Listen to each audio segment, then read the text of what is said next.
Hello दोस्तों, मैं आपका दोस्त।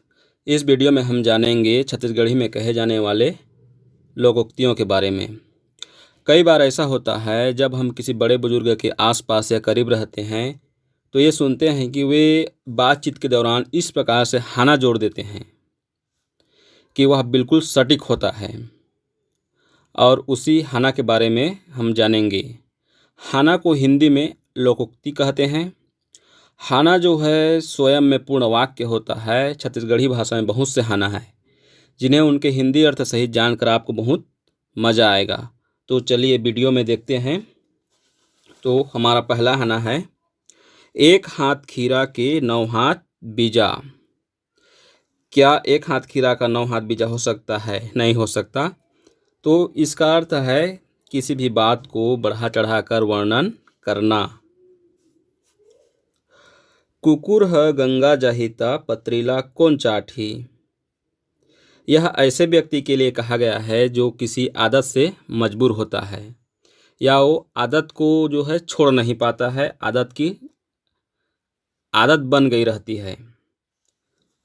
तो इसका सीधा सा अर्थ है आदत से लाचार। तीसरा हाना है, 3 पैत खेती 2 पैत गाय। यह हाना जो है सेवा भावना के लिए कहा जाता है।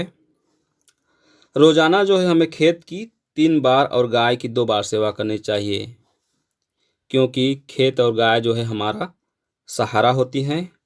उनकी सेवा अवश्य करना चाहिए, इसलिए कहा जाता है 3 पैत खेती 2 पैत गाय। चौथा हाना है, बोड़ी के बैला घरजियाँ दमान, मरे चाहे बाँचे जोते से काम। घरजियाँ दमान मतलब घर जमाई। अब बोड़ी के बैला यानी होता है मंगनी के बैल। तो यहाँ घर जमाई की तुलना जो है मंगनी के बैल से की गई है। जिस तरह मंगनी के बैल की स्थिति अच्छी नहीं होती, उसी प्रकार घरजियाँ दमान की स्थिति होती है।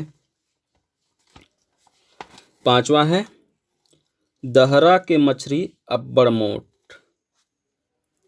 जिस प्रकार गहरे पानी की जो मछली होती है हमें मिल नहीं पाती, वह बड़ी मोटी लगती है। अर्थात जो चीज़ हमें नहीं मिल पाती वह हमेशा लोभनीय लगती है। छठवां है, थूके थूक माँ लाड़ू बांधे।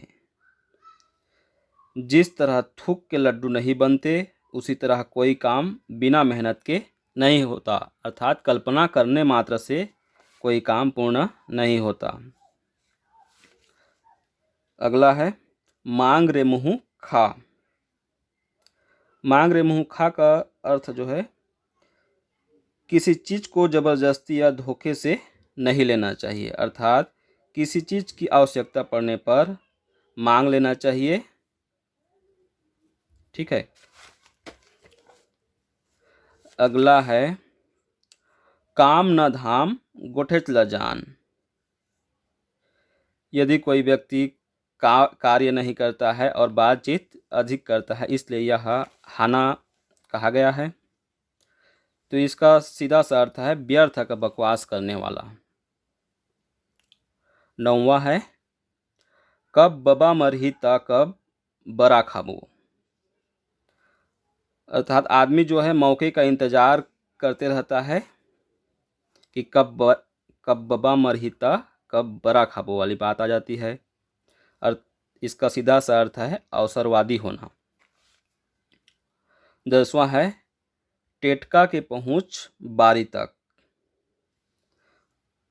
इसका अर्थ है आदमी का जान पहचान कम होना या आदमी की पहुँच पहचान बहुत सीमित होना। अपन हाथ जगन्नाथ मतलब अपने हाथ से किया गया कार्य या स्वयं के द्वारा किया गया कार्य से उत्तम कार्य कहीं नहीं हो सकता या कुछ भी कार्य नहीं हो सकता। तो यहाँ स्वयं के कार्य को महत्व दिया गया है। निर्बलहा ला जेठ जाड़। इसका अर्थ है असहाय के लिए परिस्थितियां जो है विपरीत हो जाती है, या कहें असमर्थ को जेठ में भी जाड़ा या ठंड लगने लगता है, इसलिए कहा गया है निर्बलहाला जेठ जाड़। बैरी खोजे दाव, माछी खोजे घाव। यहाँ दुश्मन जो है मौके का इंतजार करता रहता है, उसी प्रकार जिस प्रकार मक्खी जो है घाव की तलाश में रहता है। तो सीधा सा अर्थ है अपने स्वार्थ सिद्धि के लिए बहाना ढूंढते रहना। तेंदू के अंगरा बेर बरे के ना बुथाए के। तेंदू के अंगरा बरे के ना बुथाए के। तेंदू की लकड़ी ऐसी लकड़ी होती है जो न जलती है न बुझती है। तो यह खाना जो है दुष्ट किस्म के व्यक्ति के लिए कहा गया है, जो न तो स्वयं चैन से रहता है न दूसरों को चैन से या शांति से जीने देता है या रहने देता है। हमारा आखिरी खाना जो है 15वां, फोकट के पाए मरत लिखाए। अर्थात जो चीज़ मुफ्त में मिलती है वहाँ जो है व्यक्ति स्वार्थी हो जाता है, इसलिए ये कहा गया है फोकट के पाए मरत ले खाए। वीडियो को आखिरी तक देखने के लिए आप सबका तहे दिल से धन्यवाद। अगर ऐसा ही वीडियो आगे चाहिए तो कमेंट करना ना भूलें, और पसंद आता है तो लाइक करें और चैनल को सब्सक्राइब करना ना भूलें। धन्यवाद फिर से।